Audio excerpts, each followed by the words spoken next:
Bien, mis hermanos, tengo la oportunidad de cerrar mi participación, mis hermanos, hablando un poco del mensaje de la iglesia a Filadelfia. Los hermanos que tal vez tengan algo de conocimiento de los 7 mensajes, la carta a Filadelfia es una carta diferente. Ustedes han notado que cada una de las cartas tiene un tono, un enfoque, y esta carta se va a caracterizar porque de las 7 hay solo 2 iglesias a las que el Señor no les hace ninguna recriminación. Entre esas está Esmirna y está Filadelfia. La carta de Filadelfia es evidente que el Señor no tiene nada contra esta iglesia. Y qué bueno es ver eso, ¿no? Que en medio de una región donde hay varias iglesias con varios desafíos, vamos a encontrarnos una iglesia que en muchos aspectos es una iglesia de ejemplo, una iglesia que nos muestra cómo Dios puede llevar a cabo una obra en medio de la pequeñez y de la sencillez preciosa. Entonces, la carta igual se divide de la misma manera que las otras. El Señor se presenta, en este caso muestra de alguna manera aquellas virtudes de la iglesia en Filadelfia y va a asegurarle una serie de bendiciones o de beneficios por causa de su situación. Entonces, bueno, vamos a leerla verso por verso y vamos a ver lo que representa la iglesia de Filadelfia y el mensaje que el Señor tiene para ella. Entonces dice ahí en el verso 7, donde comienza presentándose el Señor. Dice: escribe al ángel de la iglesia en Filadelfia. Esto dice el santo, el verdadero, el que tiene la llave de David, el que abre y ninguno cierra, y cierra y ninguno abre. Entonces, a diferencia de las otras iglesias, aquí Jesús se presenta de una manera pues muy particular. Primero, Él hace o usa un término igual que en la carta anterior para referirse a su deidad. Cuando Él dice, esto dice el santo. Ese término, el santo, era un término del Antiguo Testamento exclusivo para referirse a Dios en su ser. Entonces, cuando Jesús habla de que Él es el santo, está haciendo una referencia a su divinidad, a su santidad, a su pureza, ¿sí? Dice, esto dice el santo, el verdadero. Ahí ya no solo nos habla de su esencia, de su naturaleza como Dios, sino de su integridad. Él es el que habla la verdad, Él es el verdadero, lo que Él habla es cierto. Y va a ser muy interesante, hermanos, porque lo que nosotros nos vamos a encontrar con la iglesia de Filadelfia es que tal vez a la vista de los demás, aún a la vista de ella misma, Filadelfia tal vez no es lo que es ella para Dios. Pero lo que va a decir Jesús acerca de Filadelfia va a ser un testimonio verdadero. Él no va a decir mentiras, Él va a decir verdad. Porque así como Él tiene los ojos de fuego para ver todo lo malo, también cuando Él se presenta y va a hablar a favor de su iglesia, Él va a hablar verdaderamente. Entonces, lo que vamos a escuchar de Jesús acerca del mensaje de Filadelfia es un mensaje cierto, porque Él es la verdad.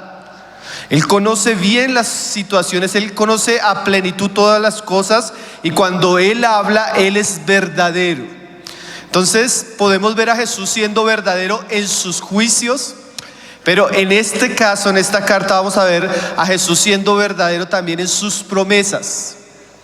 Sus promesas de consuelo, sus promesas de respaldo, sus promesas de bendición a una iglesia que está en un camino correcto. Porque Filadelfia representa esa iglesia, como lo vamos a ver en toda la carta, sencilla, sin mucho atractivo, sin mucha fuerza, pero que está haciendo las cosas bien. Y por causa de que está haciendo las cosas bien, Dios le asegura que va a estar con ella y la va a respaldar de una manera preciosa. Esta es una carta, hermanos, que en un sentido su tono es más de consolación, su tono es más de confirmación, su tono es más de aliento a una iglesia que está haciendo las cosas bien. Y eso que Él va a decir, pues lo puede decir porque Él es el verdadero y Él no miente. Él puede decir aquellas cosas y cumplirlas. Y termina su presentación diciendo la siguiente frase: el que tiene la llave de David, el que abre y ninguno cierra, y cierra y ninguno abre. Entonces aquí en este pasaje es obvio que se usa el lenguaje de la llave de David, haciendo una referencia al reino mesiánico de David. Cuando usted lee Crónicas se hablaba de las llaves de David, donde se escondían los tesoros, y el único que tenía acceso a esas llaves que contenían los tesoros del reino era el rey. La llave nos hablaba de la autoridad, solo él podía abrir y solo él podía cerrar. ¿Por qué Jesús se presenta aquí? Porque aquí vamos a darnos cuenta que Jesús, que es el Hijo de Dios, el Mesías prometido, el Rey de Israel, Él es el que abre puertas y cierra puertas.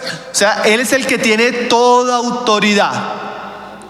Y Él se presenta a esta iglesia como aquel que es Dios, como aquel que es verdadero, y Él es el que tiene la autoridad para abrir y cerrar puertas, ¿sí? Eso es una indicación a su soberanía, a que Él controla todas las cosas, a que Él permite lo que Él quiere y no permite lo que Él no quiere. Y ustedes ya se van a dar cuenta por qué Él se presenta así para esta iglesia, porque según la situación de la iglesia, esa presentación va a ser muy oportuna.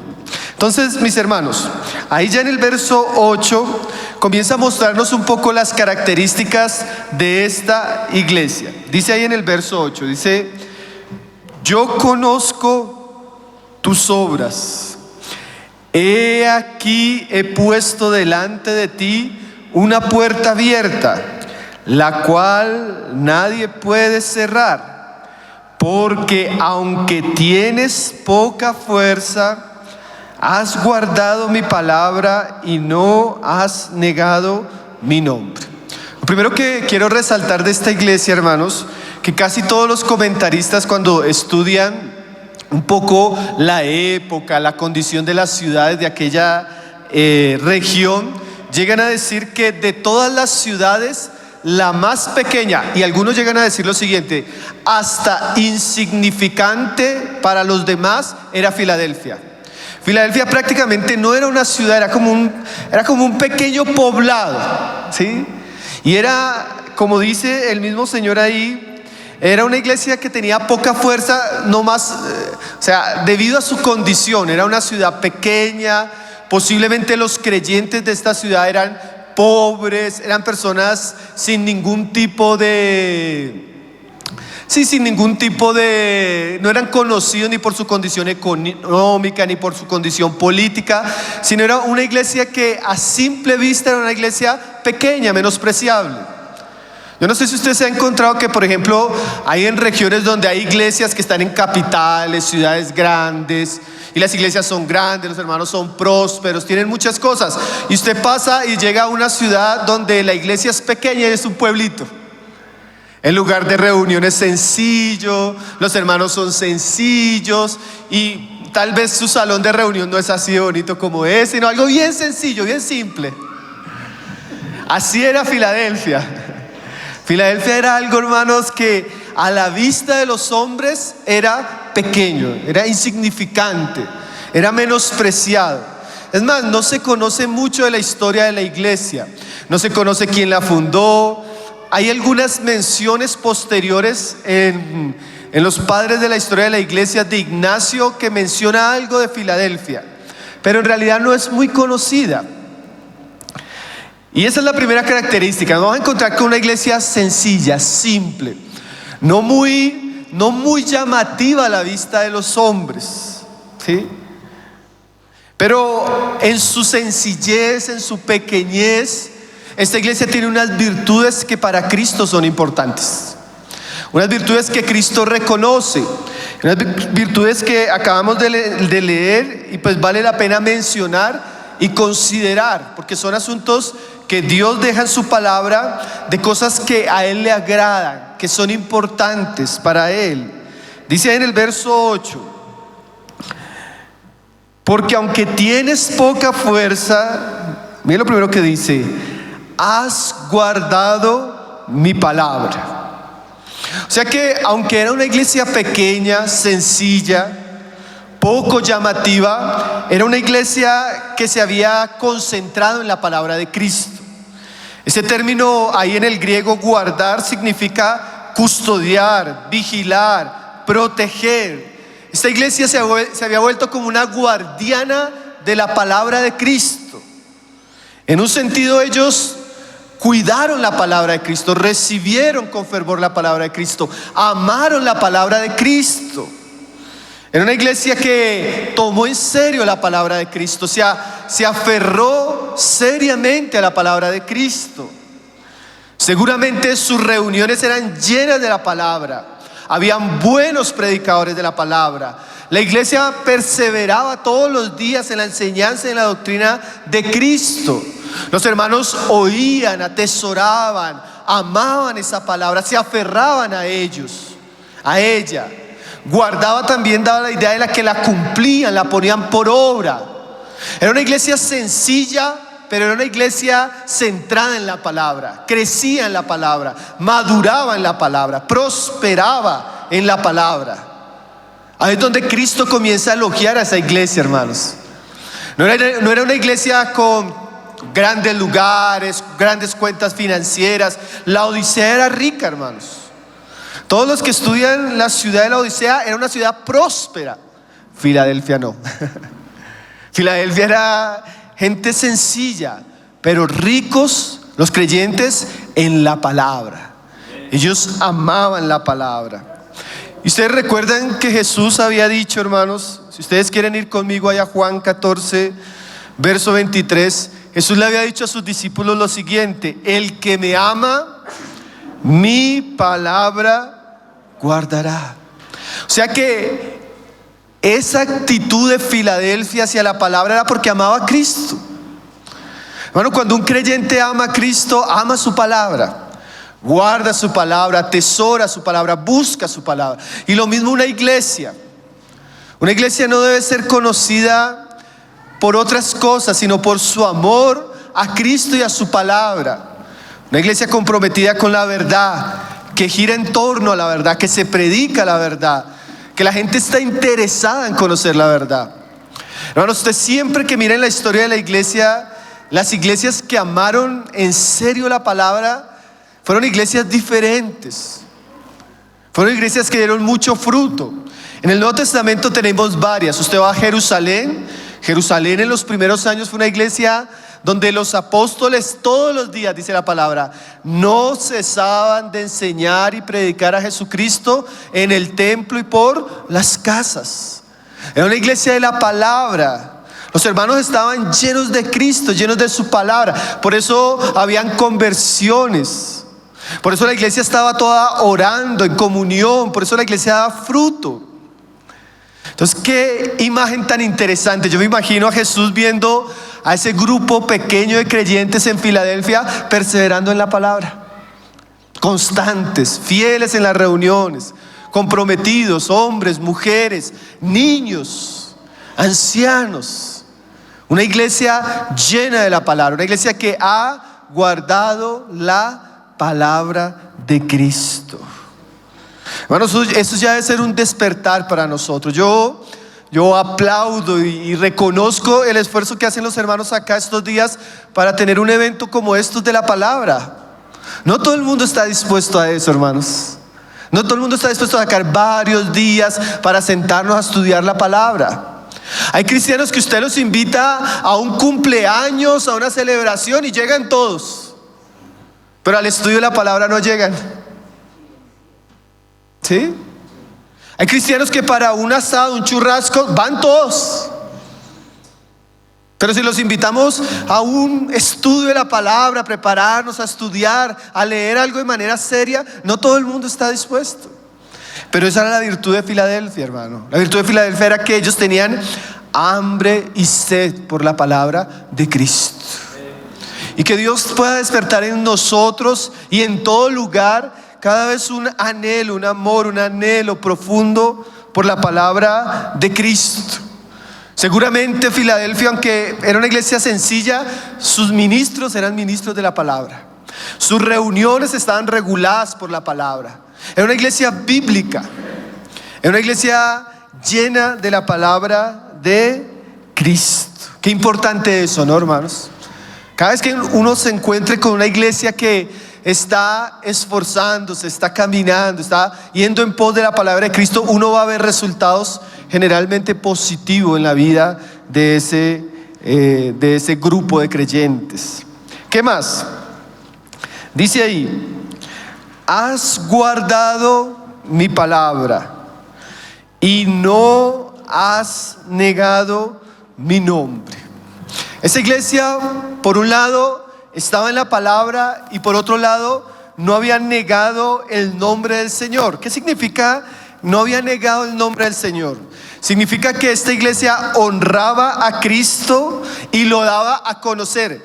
Pero no has negado da la idea de un ambiente de oposición. Y ustedes se van a dar cuenta que es lo que vamos a encontrarnos más adelante a través de la sinagoga de Satanás. La iglesia de Filadelfia seguramente se encontró luchando fervientemente contra la oposición de los judíos. Porque aquí vamos a darnos cuenta que el Señor después va a tratar con esta sinagoga de Satanás.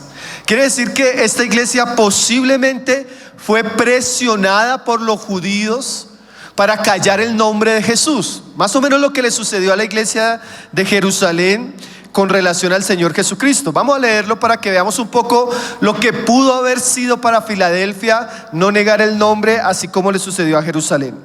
Hechos 4, verso 17, si ustedes me acompañan, vamos a ver un poco el ejemplo de Jerusalén, para ver un poco lo que significa no negar el nombre del Señor.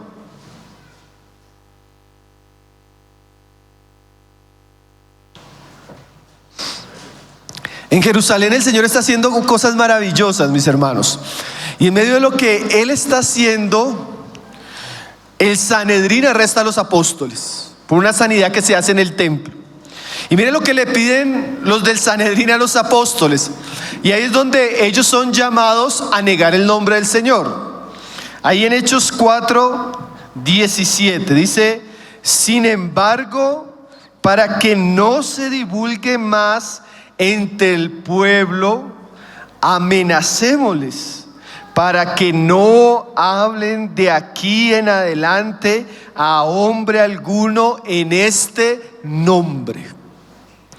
Si el Sanedrín no quería que los apóstoles predicaran más de Jesucristo, y ellos los reunieron y los amenazaron para que ya no volvieran a hablar de Jesús.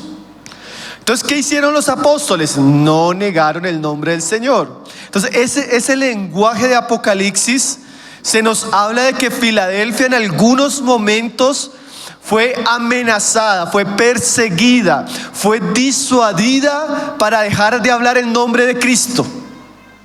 Tremendo, hermanos, porque nuestro estandarte, nuestro evangelio, nuestra predicación es Cristo y este crucificado. Entonces el diablo, el mundo y la religiosidad en aquellos días de los judíos se oponían a ese mensaje.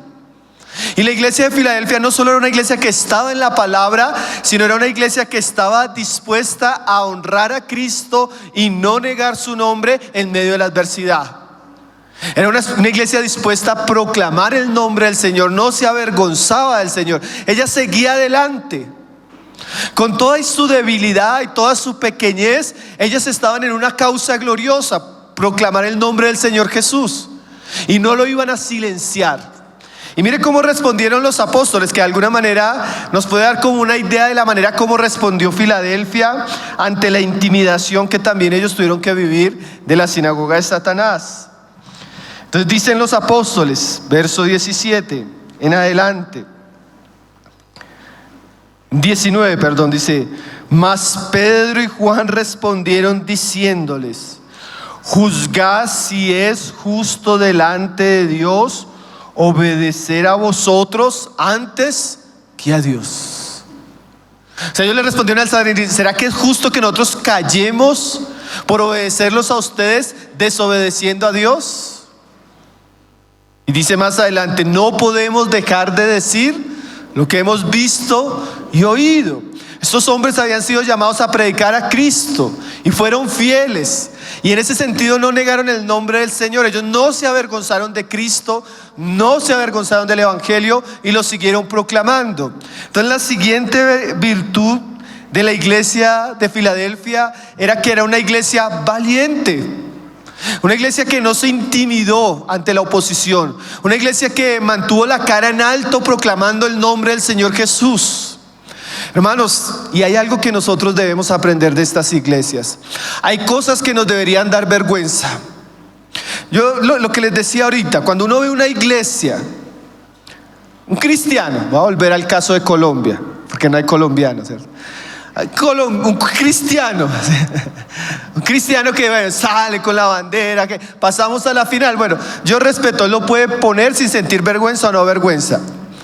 Pero hay cristianos que no tienen la misma valentía de predicar a Cristo así en sus redes sociales. No tienen la misma valentía de pararse delante de sus compañeros de universidad y predicar a Cristo. No tienen la misma valentía de testimoniar en el trabajo. Pero sí no les da vergüenza hablar de otras cosas. ¿Por qué lo digo? Porque nosotros no deberíamos sentir vergüenza de predicar a nuestro Señor.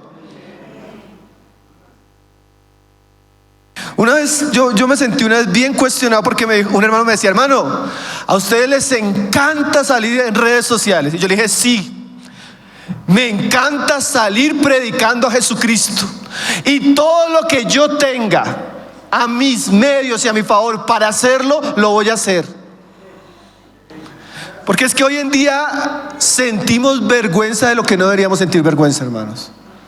Y promovemos cosas que no debíamos promover. Nosotros debemos ser muy insistentes por todos los medios, de todas maneras, que tenemos un mensaje que necesita ser oído, y es el mensaje de nuestro Señor Jesús. Que se avergüencen los que están haciendo mal, los que hablan lo malo, los que usan lo malo. Yo a veces veo cristianos que están entendiendo cosas de Cristo para su vida, para su familia, para sus hijos, para sus iglesias, y tienen temor de anunciarlo. ¿Por qué? Si el diablo no tiene temor de invadirlo con cantidad de cosas que destruyen, ¿por qué nosotros vamos a tener temor de hablar la verdad? ¿Por qué vamos a ocultar la luz debajo de la mesa? ¿Por qué vamos a silenciar el nombre que salva, que trae vida, que trae esperanza a los hombres? Filadelfia en su pequeñez fue una iglesia, hermanos, osada, valiente, firme. Y de eso debemos aprender. Debemos aprender a no avergonzarnos. Si Cristo nos llamó a esto, si Cristo nos dio ese mensaje, anunciémoslo con toda gloria, con todo honor, con toda pasión, con todo amor, con toda fe. No podemos ser cobardes. Los hijos del diablo son tan osados, hermanos. Es una cosa triste. A veces, hermano, hasta iglesias, yo a veces me pongo a mirar iglesias que están en una terrible apostasía, son tan promotoras de sus errores. Y a veces nosotros con tantas verdades, con tantas riquezas, y somos tan pasivos. Filadelfia es eso, es una iglesia pequeña, sin recursos, pero llena de la palabra y dispuesta a dar la batalla por el nombre del Señor. No se avergüenza de su Señor, está dispuesta a sufrir. Hermanos, si Dios llama a hijos suyos, hombres, mujeres, familias, hermanos mayores, jóvenes, dispuestos a sufrir por causa de su nombre, a pagar un precio, a no avergonzarse. El Señor le reconoce, le está diciendo: yo sé que has guardado mi palabra, yo sé que no has negado mi nombre, yo te he visto en los momentos difíciles y te has permanecido. Yo sé que has sido valiente por mi causa. Él les está reconociendo eso a ellos, hermano. ¿Usted no siente eso como es? Yo imagino cuando esta iglesia escuchó esa palabra, como eso lo debió alentar, ¿no? Lo debió animar. Yo imagino que estos hermanos, aunque eran pocos, se sintieron como un ejército.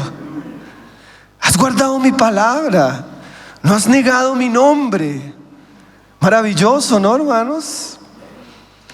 Una iglesia ejemplar.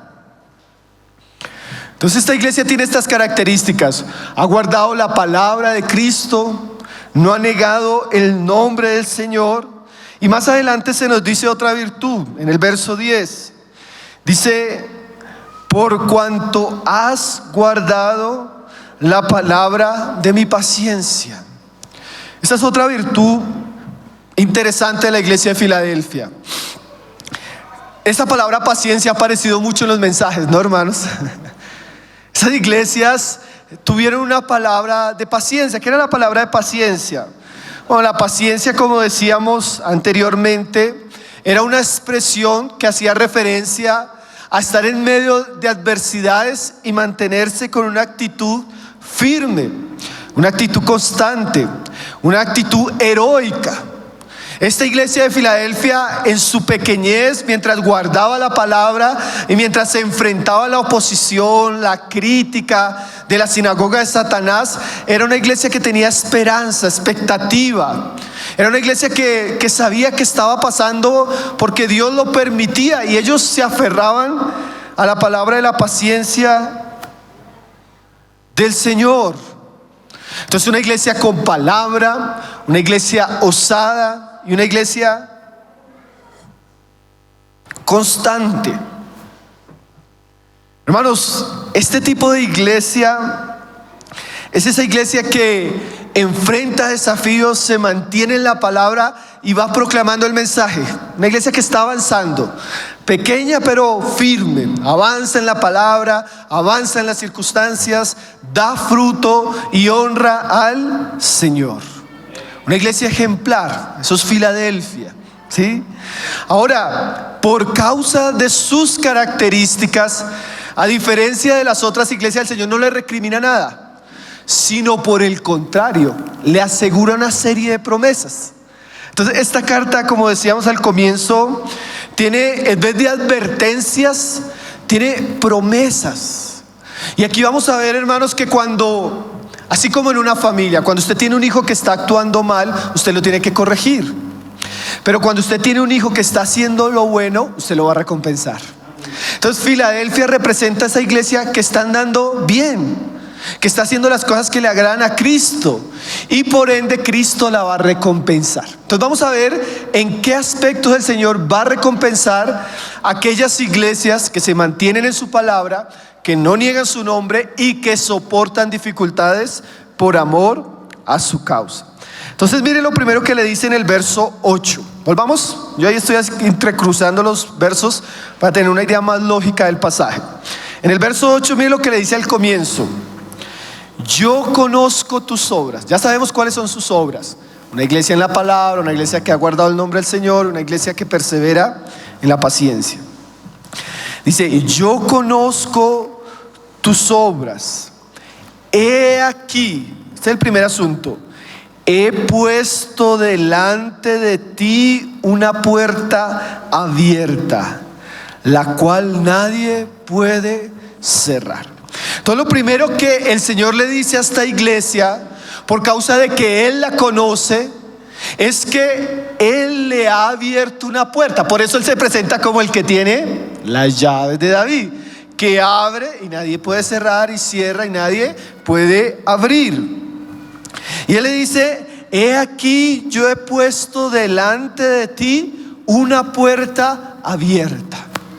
Esa es la primera promesa, hermanos. ¿Qué significa eso? Hermanos, como decíamos, el que tiene las llaves de David nos habla de la autoridad de Cristo. Y en la autoridad de Cristo, Cristo es soberano. Quiere decir que Él es el que determina qué se abre y qué no se abre. Y ese lenguaje de puertas en el Nuevo Testamento, por ejemplo, Pablo lo usa para hablar de las oportunidades para dar la palabra. ¿Ustedes ya han leído ese lenguaje?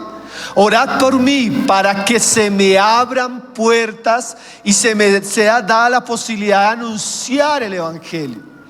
Entonces, ¿qué es lo que le está diciendo el Señor a Filadelfia? Póngame cuidado que esto es bien interesante. Yo conozco tus obras, como has guardado mi palabra y no has negado mi nombre, yo te voy a abrir una puerta que nadie va a cerrar. ¿Qué significa eso?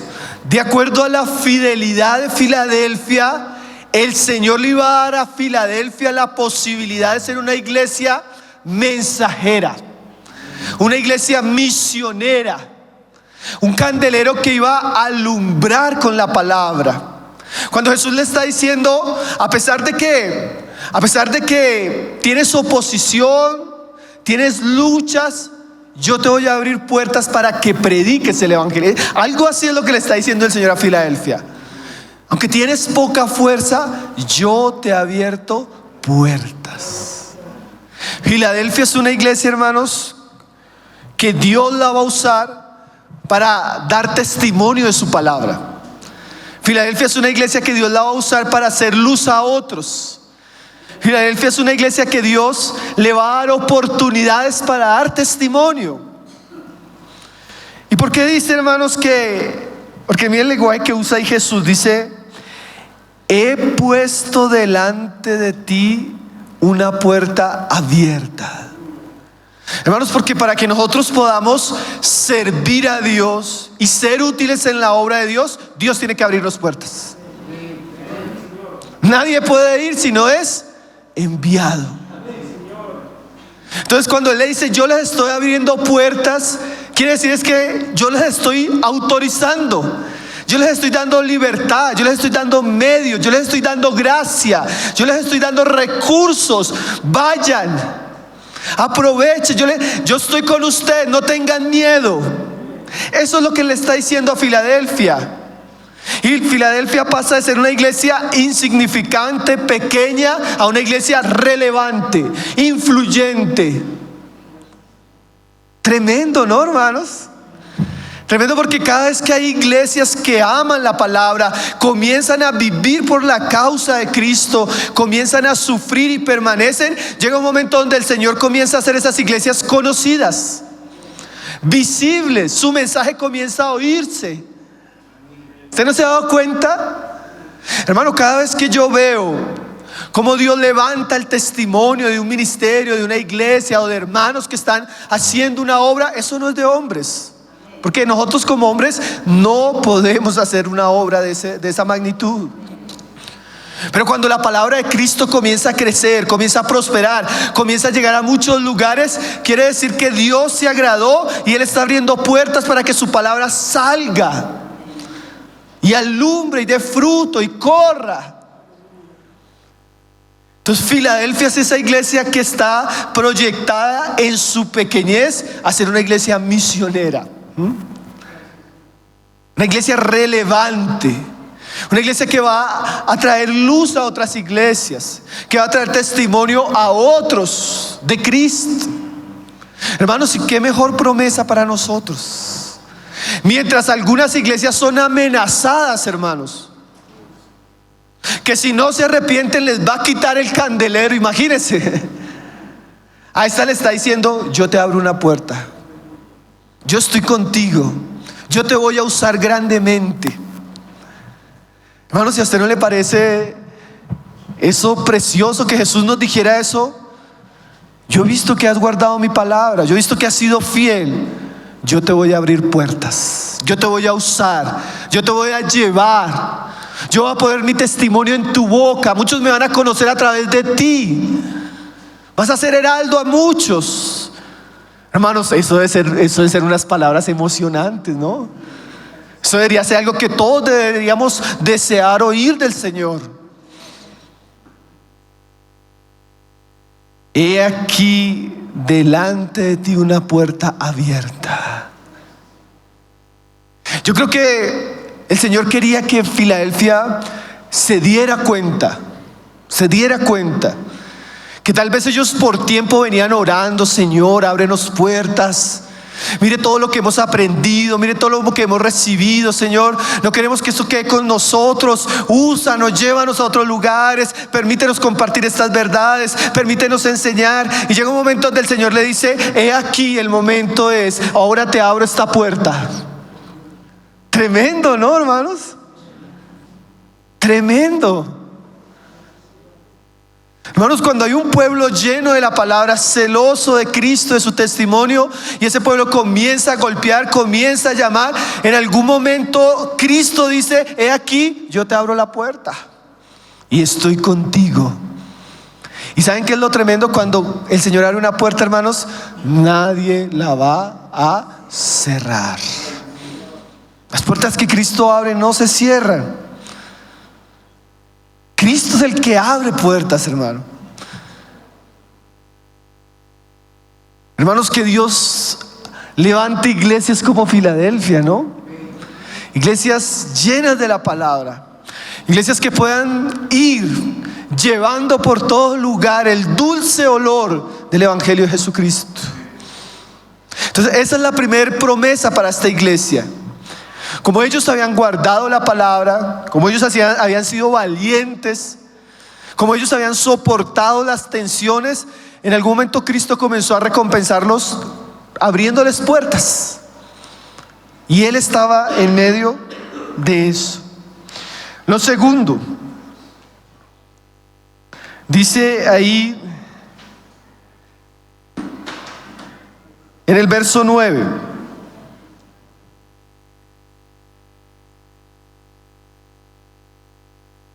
lo segundo tiene que ver con los enemigos. Dice, verso 9, reconocimiento de sus enemigos. Estos hermanos, esta carta es bien particular. Dice: y he aquí, verso 9, yo entrego de la sinagoga de Satanás a los que dicen ser judíos y no lo son, sino que mienten. He aquí, yo haré que vengan y se postren a tus pies y reconozcan que yo te he amado. Mira esta situación, hermanos. Esta iglesia seguramente había sufrido desprecio, oposición, humillación de los judíos. Porque los judíos, cuando los cristianos se convertían, los judíos eran muy hostiles. Y los judíos, que eran el pueblo de Dios, en su hostilidad a Cristo y al Evangelio, se volvieron literalmente una sinagoga de Satanás. Tremendo, ¿no?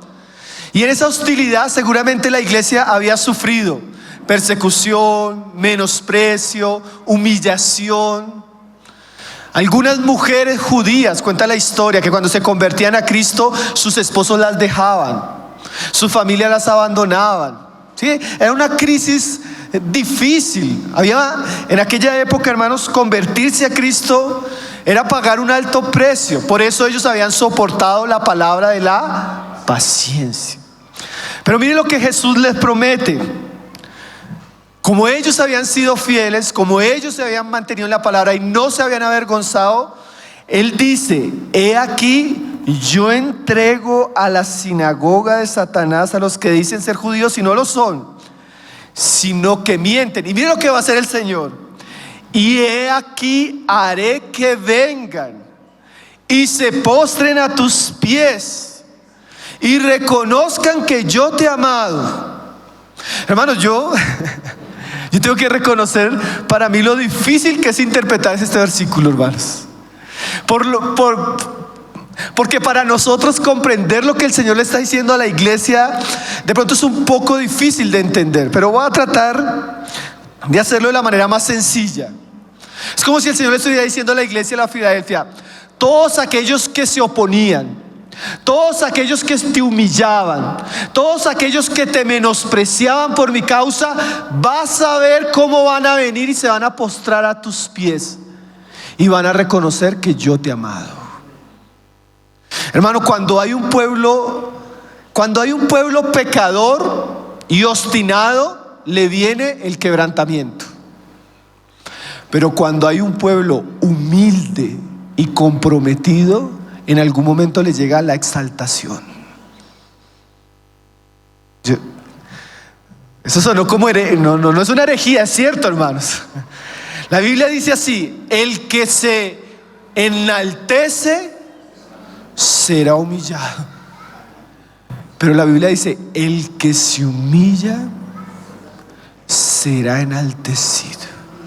Y aquí lo interesante no es que Filadelfia quería enaltecerse. No, Filadelfia está dedicada ¿a qué? A predicar a Cristo, a estar en la palabra, a soportar por Él. Pero llega un momento que el Señor permite un tiempo de humillación, un tiempo de quebrantamiento, un tiempo de prueba, y el Señor le dice: pero yo voy a hacer que los que se te opusieron, que los que te humillaron, que los que te señalaron, que los que te juzgaron injustamente por mi causa, vengan y reconozcan que yo te he amado. Hermanos, yo he visto eso. Yo he visto eso. Yo he visto cómo hombres, mujeres, familias, iglesias, que en algún momento entraron en un tiempo de descrédito, de prueba, de oposición, de contienda contra ellos, en algún momento el Señor permitió que las tormentas pasaran y ellos fueran reconocidos, engrandecidos, exaltados por Cristo mismo. Y esa situación le iba a suceder a Filadelfia. Filadelfia iba a pasar de ser una iglesia menospreciada a ser una iglesia reconocida, aún por sus opositores. El Antiguo Testamento tiene muchas historias de eso, ¿no? Podemos comenzar desde la historia de José, ¿sí? De José es humillado, es escarnecido, vendido por sus hermanos, hasta después que ellos reconocen que Dios lo llevó y lo engrandeció para salvarlos. Daniel, David, el mismo Jesús, ¿no? Después de ser humillado y menospreciado fue reconocido. Pero ahora que el Señor lo haga con una iglesia, ¿a usted no le parece eso tremendo, hermanos? Tremendo que después de estar en una lucha, en una oposición, en una dificultad, y usted cree que esas luchas nunca van a terminar, el Señor cambia el corazón de sus opositores. El Señor cambia el corazón de sus enemigos, y ellos se acercan y digan, como dicen ahí, y se postren a sus pies. Eso habla de una situación de humillación. Dice: y reconozcan que yo te he amado. Hermano, todo cristiano, y eso yo quisiera que usted lo tome para usted, hermano, para usted, hermana, para cuando usted está haciendo lo bueno, cuando usted está esforzándose por la causa de Cristo, cuando usted está pagando el precio, va a haber épocas donde nadie va a estar con usted. Muchos van a estar contra usted, donde usted va a ser tildado de fanático, de exagerado, donde usted va a ser criticado de muchas maneras. Hermano, pero el tiempo tiene sus razones. Y si nosotros estamos ahí por Cristo, ahí por su causa, en algún momento las cosas van a cambiar. Yo no sé si usted ha tenido esa experiencia en su trabajo, en su iglesia, bueno, en muchos ambientes. Aquel que tanto se oponía, después viene a acercarse a usted y le dice: hermano, necesito que ore por mí. ¿No le ha pasado eso? Aquel que se ofendía tanto, se indignaba tanto por lo que usted predicaba, después de acercarse y decirle: hermano, yo lamento porque eso que aborrecía era lo que necesitaba escuchar. Hermanos, siempre que nosotros estamos haciendo lo que es agradable a Cristo, lo que le honra, tarde o temprano Él lo va a sacar a la luz. Así como Él saca a la luz las obras malas, también Él saca a la luz las cosas buenas. Yo tuve una experiencia, solo es una experiencia personal, pero que para mí fue muy significativa.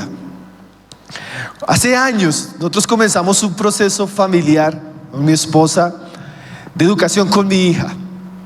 Hermano, y eso entre nosotros era inaudito. No nos expulsaron de la iglesia porque éramos uno de los ancianos, pero éramos como la familia rara, hermanos. Era rarísimo. Hicimos todo nuestro proceso, le enseñamos de Cristo, adoptamos, bueno, un camino bien diferente. Cristo nos puso esa carga en el corazón, fue un llamado personal y familiar. Solo una ilustración, hermanos. Pasaron los años, nuestra hija conoció al Señor y un día el Señor me permitió llevar a mi hija delante del altar, comprometerse en matrimonio con mi yerno. Bueno, fue interesante, nosotros transmitimos esa reunión por internet. Hermanos, después de esa ceremonia, acabó la ceremonia, nosotros muy contentos, se casó, ya grande. Yo recibí, hermano, como unos 40 mensajes de hermanos de la iglesia que yo ni siquiera sabía. Ellos me decían, hermanos, ¿saben qué? Cuando ustedes allá nos contaban lo que estaban haciendo, nosotros pensamos que ustedes estaban haciendo una locura. Una locura, ustedes estaban locos. Sino que no nos decían nada por respeto.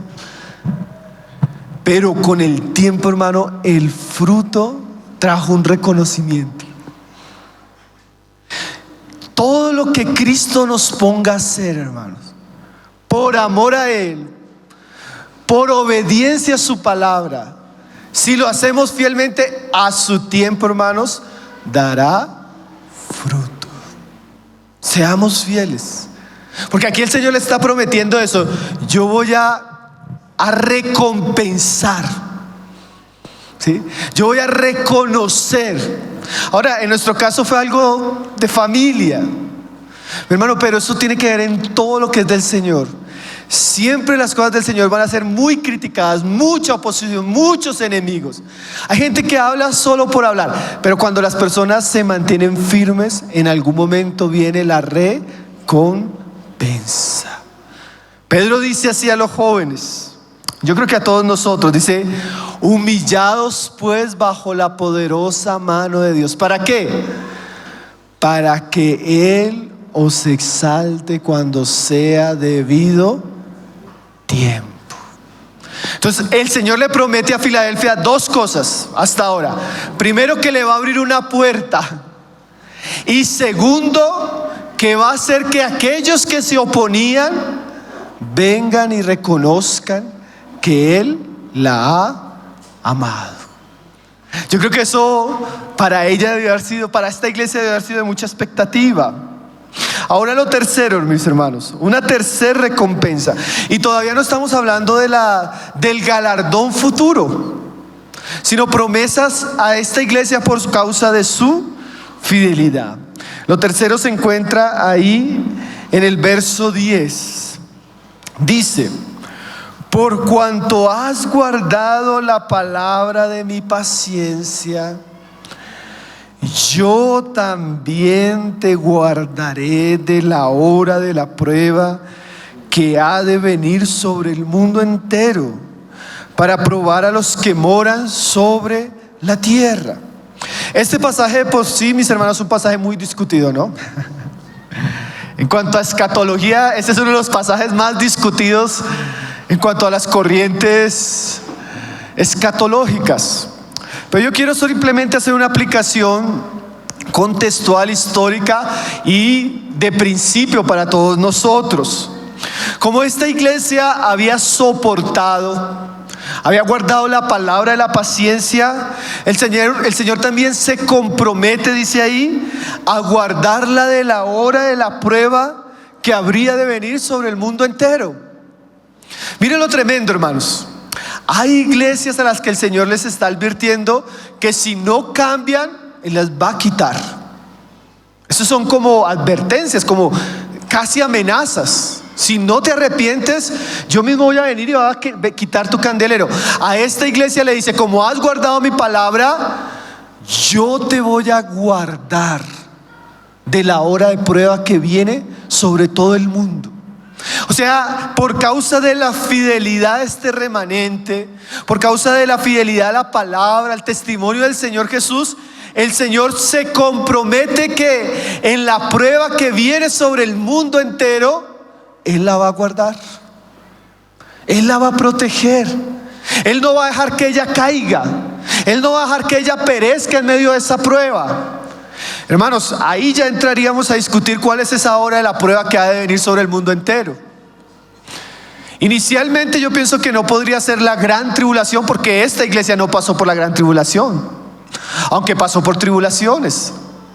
Pero el principio sí es cierto.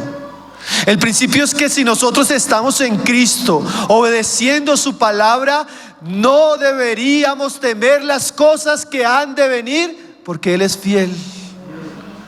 Él promete cuidarnos, Él promete protegernos. Hermanos, nosotros hace poco pasamos una prueba que vino sobre el mundo entero, ¿no? ¿Usted no sintió cómo este mundo cambió de un momento a otro? ¿Cómo las tinieblas tomaron la tierra? Bueno, hermano, yo hablaba con algunos hermanos de algunas iglesias y ellos me decían: hermano, fue sorprendente. En medio del COVID, con todas las restricciones, los hermanos sin trabajo, muchas pruebas. Y algunos me decían: hermano, y nunca nos faltó comida, nunca nos faltó protección, el Señor guardó nuestra salud, la iglesia creció, se fortaleció. Yo me acordé de este pasaje, como cuando la iglesia está haciendo lo que debe hacer en Cristo, en su palabra, perseverando, Dios la guarda. Hermano, no importa a Filadelfia el Señor le está diciendo: no importa las cosas que van a venir sobre el mundo entero, yo te voy a guardar. No temas, yo te defiendo, yo estoy contigo, yo te abro puertas, yo doblego a tus enemigos. Qué promesas maravillosas, ¿no, hermanos? Esta carta es una carta de consuelo, hermanos, una carta de ánimo, donde nos muestra cómo Cristo trata a un pueblo fiel, a un remanente que le ama, que le sigue. Y yo no sé si a usted le da esto, ese constreñimiento de corazón de decir: yo quisiera estar en una iglesia como Filadelfia. No, yo quisiera congregarme en Filadelfia. No quisiera estar en Éfeso, ni menos en la Odisea, ¿no? Ni Señor. Una iglesia que ama tu palabra, una iglesia que guarda el nombre, aunque es sencilla, aunque es pequeña, no es muy llamativa, pero para Dios es una iglesia fiel. Una iglesia que Él puede usar, que le puede abrir puertas, que puede dar testimonio. Y una iglesia que Él va a proteger de la hora de prueba que viene sobre el mundo. Una iglesia amparada, protegida, guardada bajo el abrigo del Señor.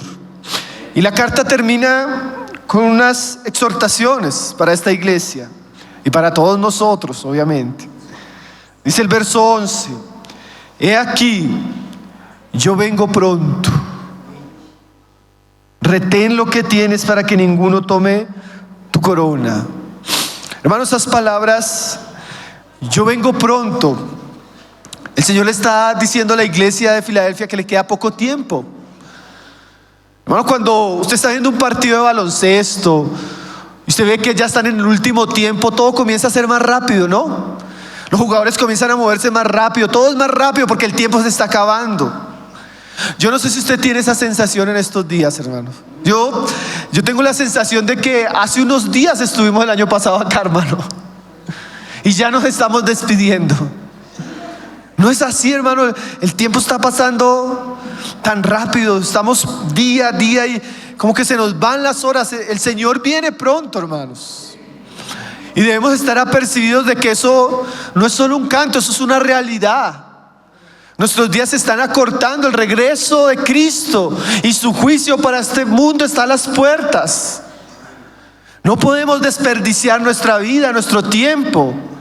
Debemos retener todo lo que hemos recibido. No podemos dejar que otros tomen lo que Cristo ha preparado para nosotros. He aquí, yo vengo pronto. Retén lo que tienes. Esa idea de retén es: aférrate a lo que tienes, no lo sueltes, abrázalo fuertemente. Hermanos, nosotros hemos recibido tanto de Cristo, ¿no? Hemos sido tan privilegiados, llenos de gracia, llenos de palabra, llenos de una comunión linda, hermanos, siervos que nos sirven, iglesias en las que tenemos comunión, palabra, alabanza. Tenemos tanto, hermanos. Pero tenemos que ser fieles a eso. Tenemos que retenerlo. Tenemos que no dejar que eso que me ha sido dado a mí otro lo tome. ¿Usted no ha visto esas carreras donde ya está llegando a la meta y se va relajando? Y llega y pasa al otro y no se dio cuenta y le ganó. Hermano, que ninguno le tome su corona, que ninguno tome su lugar, que ninguno tome lo que Cristo ha preparado para usted y los suyos. Sea fiel, retenga lo que Cristo le ha dado. Retén lo que tienes para que ninguno tome tu corona. Y cierre la carta con la recompensa futura. Esta iglesia ya tenía recompensas presentes, ¿no? Pero hay una recompensa todavía futura en el reino de Cristo para estos vencedores. Dice en el 12: al que venciere, yo lo haré columna en el templo de mi Dios, y nunca más saldrá de allí. Y escribiré sobre él el nombre de mi Dios y el nombre de la ciudad de mi Dios, la nueva Jerusalén, la cual desciende del cielo de mi Dios, y mi nombre nuevo. Esa figura de lo haré columna en el templo de mi Dios, no es a veces nosotros pensamos en la literalidad de ese término, pero en el Nuevo Testamento se usa la palabra columna cuando se refería a hombres, para hablar de que ellos iban a ser hombres importantes. ¿Ustedes se acuerdan? Que Pablo dice que cuando fue a Jerusalén, fue y se reunió con aquellos que eran considerados columnas en la iglesia de Jerusalén. ¿Sí recuerdan? O sea, eran considerados hombres importantes, de prestigio, de autoridad.